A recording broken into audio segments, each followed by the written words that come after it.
Hey there, I'm Drew Badger, the world's #1 English fluency guide and the co-founder of EnglishAnyone.com, and it is a pleasure to welcome you to another advanced English listening practice lesson. I always want to give this little note at the beginning of these lessons, just in case you are new to the channel. I highly recommend you first enjoy a lot of the other videos on our channel so you can get used to the sound of my voice, because I will be speaking much more quickly in these lessons. So if you're all ready to get started, let's jump right into the lesson. Actually, I want to talk about something quite different. Actually, maybe not so different, but really it's just talking about something that's near and dear to my heart, something that I really wanted to make clear to you, and this is about how to practice when you're speaking. Now, the way I used to think about studying Japanese, and I can go even further back when I was, failing at learning French in high school and then failing at learning Spanish in college, so I really had I had no success with learning languages at all, and even when I began learning Japanese, I was really awful at doing that. So even when I came to Japan, I was in Japan and in classes, even though I was only doing classes for a couple of hours because I hated it.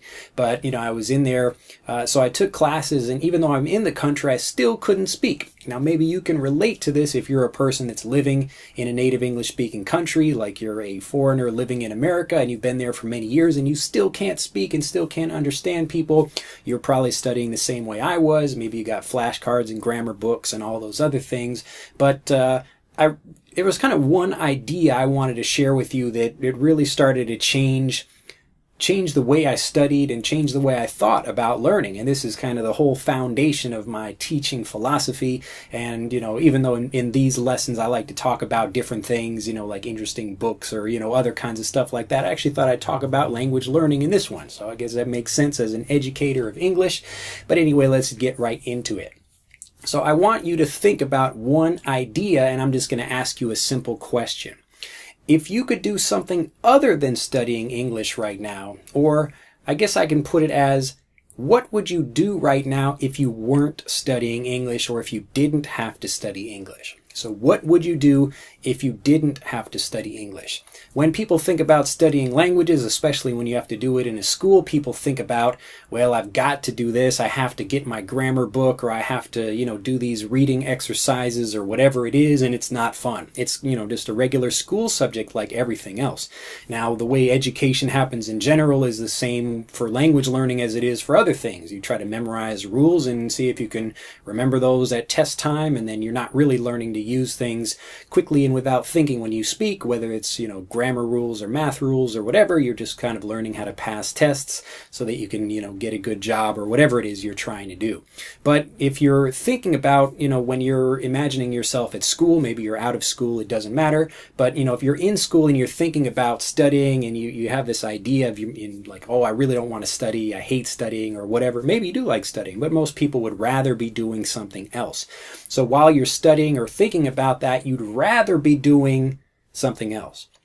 And that's the rather be doing something, assuming you're part of that majority of people that really doesn't like studying so much, at least the traditional way of studying, just sitting in a textbook, looking like this and trying to read something and review it and try to memorize lists and things like that. So what would you rather do instead of studying? And most people have pretty good ideas about that. Well, I'd rather be playing basketball. I'd rather be going fishing. I'd rather be whatever that thing is. Now, what I'd like you to do is take that thing that you'd rather be doing and do that in English.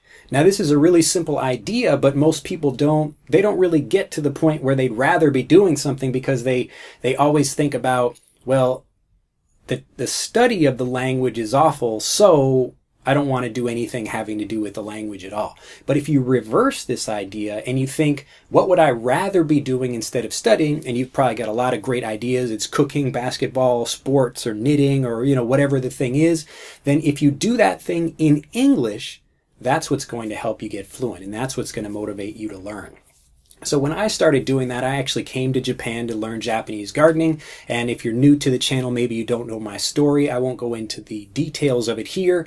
But when I was coming to Japan, like one of the things I was able to do is find a Japanese gardening teacher who was able to teach me. And he didn't speak any English, I didn't speak any Japanese, but here we are trying to communicate with each other and using the language because we're both passionate about that same thing. So I wanted to learn, he wanted to teach, and he was able to show me things using physical examples. And it wasn't really a language lesson like you're getting when you're sitting in a classroom. It was in context, in the situation, and that's what got me excited to learn and excited to practice. So it's not so much about having like motivation to do, particular language learning thing. It's particular motivation for whatever the real thing is you want to study.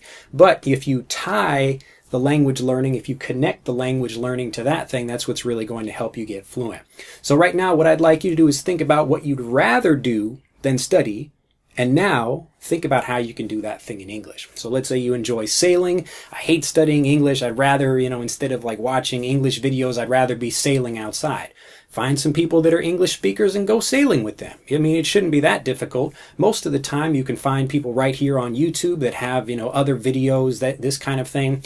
Now, I know like I have a YouTube channel and I'm grateful that people do watch and enjoy the videos. They benefit from them. But I also want you to not watch so many of my videos. And this is weird as a YouTuber telling you to do that, but please don't watch so many of my videos or other people producing English lessons. As you start getting to understand, you start getting the knack of something, K-N-A-C-K, to get the knack of something. This is a common conversational way of saying that you're starting to understand it and you're starting to get more comfortable to get the knack of that thing, or get a handle on that thing. These are two great ways of saying that. So I'm starting to get a handle on Japanese when I'm first starting to practice it and get comfortable with it. So in either of these situations, I want you to think about how you can find that thing and then practice that by, using the language in that situation. So instead of watching my videos or, another English channel where you're just watching people explaining grammar points or something like that, what I'd like you to do is think about the interest that you have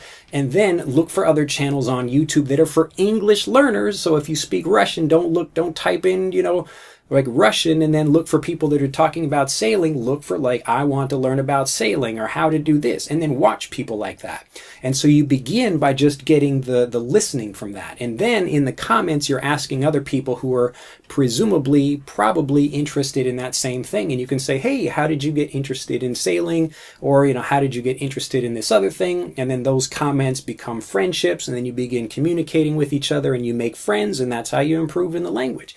Now, this is exactly what I did when I was starting to learn. Well, actually, not when I was starting to learn. When I was starting to learn, I did, the stupid way of learning, which is trying to learn a textbook, and that took me actually like many months of struggling to do that. But it was when I actually connected with that teacher, and I didn't find my Japanese gardening teacher right when I came to Japan. It was like, I don't know, I guess a few months afterwards, but up until that point, I was trying to study the language the wrong way.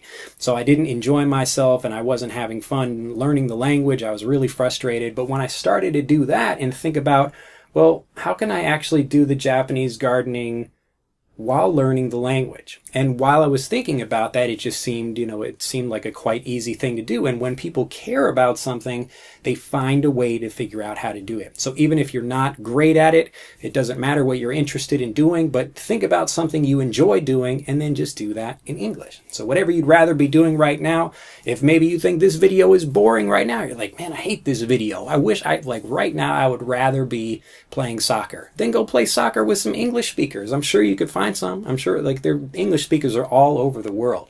And when people say, well, there's like none in my area or whatever, I mean, hey, English is the most, it's like of all the different languages that are spoken, you're most likely to find an English speaker somewhere in the world.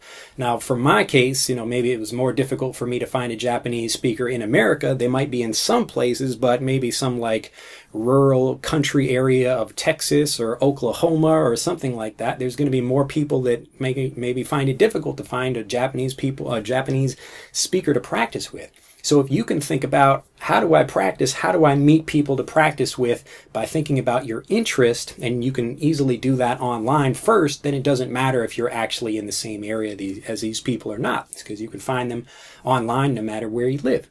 Anyway, that's what I'd like you to think about. That's the message I will leave you with today. Whatever you'd rather be doing than studying, do that in English. And that's how you get fluent. So just practice that thing and start finding people that way. Stop looking for English practice partners. Look for like sailing practice partners. Look for soccer practice partners. Look for all these other people. And that's the same way I found my gardening practice partner. And I stopped worrying about the language and started using it little by little because we cared more about the thing we were using the language for. Keep these ideas in mind, and hopefully you enjoyed this video. Hopefully it wasn't too boring and you actually want to give this a like. And if you're not already a subscriber to our channel, I highly recommend you subscribe so you can get access to new videos as soon as they're released. And as always, as soon as this video gets to 10,000 views or more, I'll release the next one. Have a fantastic day, and I'll see you next time. Bye-bye. To continue learning, click on the link in this video to download Speak English Naturally, our free guide to speaking and sounding like a native English speaker. The guide reveals the 3 most important kinds of conversational English you must learn if you want to sound native, and will help you experience instant improvement in your fluency and speaking confidence. To download your free guide on a mobile device, click on the link in the upper right of this video. To download your free guide from a computer, click on the link in the lower right of this video. I look forward to seeing you in the guide.